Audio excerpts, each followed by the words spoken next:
Mahipal started out by defining what is advertising and gave a classical textbook definition of advertising, and then went on to tell us about how ideal advertising should be. If we all followed his dictum and if everybody followed the ideal advertising, he quoted models which I have nothing to debate about, like the Arvind model going with the Dindora and telling people that there is a free camp going to be held here, or the AIOS advertising that diabetes causes blindness and therefore get your eyes screened, or the AIOS telling you to come for particular conferences. If this is advertising, there is no issue here, there is no debate here, everybody agrees that this is what should be done because we need to spread our message across. Unfortunately, Dr. Nagpal and the ethics committee have a different view of advertising, and they have a different view of what actually constitutes blatant, unethical advertising, and which is what we are all against. And many times when a distinguished speaker comes up here and quotes textbooks and quotes the examples which are of non-debatable, audience tends to get a sort of skewed image. Even the pictures he showed you was the anti-smoking ad, just quit it. I mean, where is the dispute in that? Of course it's advertising, and we are not against any such advertising at all. It's only in the last slide that he referred to, the very last slide that he left and hoped that you wouldn't read, where he gave you the caution that advertisement should not do this, this and this, is exactly what is being done by the ophthalmic fraternity which advertises, and this is why this whole debate is here. So let's see what we can do and cannot do. This is example of extremely poor advertising, where they had very ugly ladies over there saying lips that touch liquor shall not touch ours, and it was a big success because people would rather touch the liquor. So this is not the kind of advertising that we do. So what do I, as an ethical person, what do I market? I market myself. When I come here and speak to you, I am marketing myself. I am marketing to you that I am somebody capable of speaking, perhaps in English, perhaps a little to the subject, and so on. So you market yourself to your fellow ophthalmic surgeons. When I give a lectures such as these, or on cornea, or on ocular surface, or on squint in conferences, so I am marketing myself. I take the trouble to go from Kashmir to Kanyakumari. If there's a lecture and there are 20 people there and I'm invited, I go there. Why do I go there? I go, yes, because I love teaching, but perhaps I'm hoping that some of those doctors there will be convinced of my prowess in the field that I'm talking about, and they may refer a patient to me. That's completely ethical marketing because I'm not doing anything outside the ordinary. I'm marketing myself to my patients all the time, and I urge you to market yourself to your patients. So you put up your degrees, your certificates in the clinic. You can't put it anywhere else. So if you've received awards in a finite space, you can put them up over there, your degrees, to show that you're not one of those that Dr. Nagpal alluded to with 45 letters behind your name, but you genuinely have an MS or an MD or a DNB, a degree, allopathic degree which the world recognizes. So you do that. But more importantly, patient comes to me with defective eyesight. I improve his eyesight. I solve his problem for which they sought an appointment. Whether it is a spectacle prescription or a keratoprosthesis surgery, I market myself by sending home a satisfied patient. The more the satisfied patients you send home, the more those patients will bring other patients to you. And that's how you don't need advertisement hoardings. What are the modern and yet ethical marketing tools? Have a good website with factual information. Use correct keywords so that you can be found by search engines. There are professionals who charge you an arm and a leg and design this for you so that you're seen on the web by more people. Use your clinic waiting room space imaginatively to sell your skills using multimedia. You can have a video of your surgeries or your talks or whatever it is. Whatever you can do in your clinic space is fine. Get yourself invited to lecture to the public by Rotary, Lions, other NGOs, talking about recent advances in eye care or in oculoplasty or in ROP or whatever specialty that you follow, so that people can come to know you and your specialty. You can give lectures on TV, radio, etc. during special designated weeks. We have the glaucoma week. Now you have the diabetic week, where as AIOS we urged you to get onto the media and market yourself. The Maharashtra Ophthalmic Society is tying up with the media and telling them that the Maharashtra Ophthalmological Society will market, say diabetes or glaucoma or whatever, will give you public interest lectures as a capsule. You can give lectures to general practitioner associations, local IMA in your specialty, super specialty. So there are multiple marketing options. These are marketing options. These are not false advertising that we do.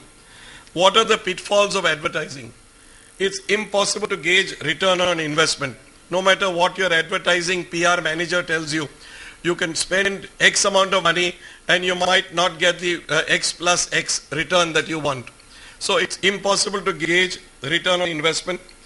It's still considered unethical by the Medical Council of India.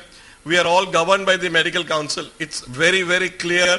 We've got new people in the Medical Council, but these rules against unethical advertising have not changed. Individual eye surgeons cannot advertise, and even the corporates, there is a very gray zone there. It just waits for somebody to challenge this in a court of law, because the MCI says that you cannot advertise even if you are a corporate. It's very clear. However, the corporate acts say that you must advertise, or you can, any industry can advertise. So how to reconcile this? It's not been challenged as yet. Once it is challenged, we would know. And the problem with advertising is that many a times it creates a dissatisfied patient when you overpromise and underdeliver. And in spite of whatever Dr. Mahipal may say, all the advertising which is done today by corporates, multi-speciality or strings of hospitals do overpromise, and many a time they do underdeliver. So this is what happens. The eye doc who advertise is squeezed down by the dissatisfied patient because of the unexpected result. As most of us here are individual practitioners, you can never compete with corporates which have deep pockets. They can always out-advertise you.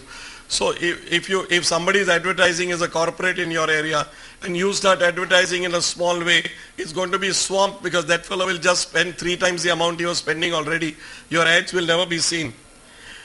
Important good thing is that patients can often see through deceptive advertising. That is our greatest strength, that even if you don't advertise, patients have come to me saying, "Doc, I saw these hoardings outside over there advertising so-and-so clinic, and I said, if they're spending so much on advertising, they must be cutting corners somewhere in my treatment. Would you do my cataract?" So patients often see through this. Too much of advertising works in a negative manner, and patients will come to you when you have been ethical and not advertising. Patients do realize that advertising budget is ultimately paid by the fees charged from them. The money has to come from somewhere. To summarize, don't spend money on advertising, but do use innovative ways to market yourself or your clinic. Use the money you save to invest wisely in your clinic itself, to improve the services offered to your patients. Many times we feel we are great ophthalmic surgeons, and many times we are. The problem is in the little things. You have a receptionist who has forgotten how to smile since the last 25 years. You have people who have used tissue and thrown it on the floor, and there is nobody to have picked it up, because the cleaning man comes in the morning and you see patients in the evening. So there is dirt and dust all over on your floor. This doesn't cost much money. It just needs your little bit of time devoted to extra ophthalmic things. That means to see that the patient is received well, to see that your clinic is clean, to see that wherever the patient is, that your toilets are clean, if you do provide toilets, that your toilets are clean and visibly so, especially for ladies who are coming over there, because these are the things, little things that can make or break. Almost all of us who are past our MS or MD exams start out at par. There's really little to choose from in a spectacle prescription, which is the type of patient you will get when you just start practice. Spectacle prescription given by you or somebody down the street. But if your patient has been received with a broad smile, escorted to his or her place, perhaps given a glass of water or told where it is, or wants to go to the bathroom, goes to a clean bathroom, maybe you have an assistant who has also seen the patient well, So these are the people who are already doing your marketing for you, your sweeper, your secretary, your assistant. By the time the patient reaches you, he's already convinced that this doctor is great. So these are small things that we need to look after. It's not only our ophthalmic marketing. Unfortunately, when the corporates market themselves, they market not their institute, but they market the femtosecond. They market their equipment as if the phaco machine is going to do the surgery, as if the femtosecond is going to perform the LASIK. The human skill is what you have to market. Your greatest asset is yourself, which is what I said last year in my presidential address also. Please market yourself. You are your biggest skill. It's not the Alcon phaco machine or the femto which is your biggest skill. Because if you market that, tomorrow somebody else will come out with a better machine down in the street, and he will say that my machine is better than Dr. Maskati's down the road. And you are only marketing your machine, or your machine breaks down. Where are you? So you market yourself as giving perfect eyesight after cataract surgery. At my clinic, my patient doesn't know whether he's getting a small incision or a phaco. He doesn't know what lens is going in his eye. 80% of my patients know what lens has been put only when they get the sticker after the surgery. They trust me that you're going to give me perfect vision, you're going to give me the lens best possible. I don't have 7 different menu card that if you pay this much you get this lens or that lens or that. I use whatever is best. So you need to market yourself as a person of unimpeachable integrity. Patients will just stroll down, and you will guarantee yourself a good night's sleep for yourself every night. Thank you so much.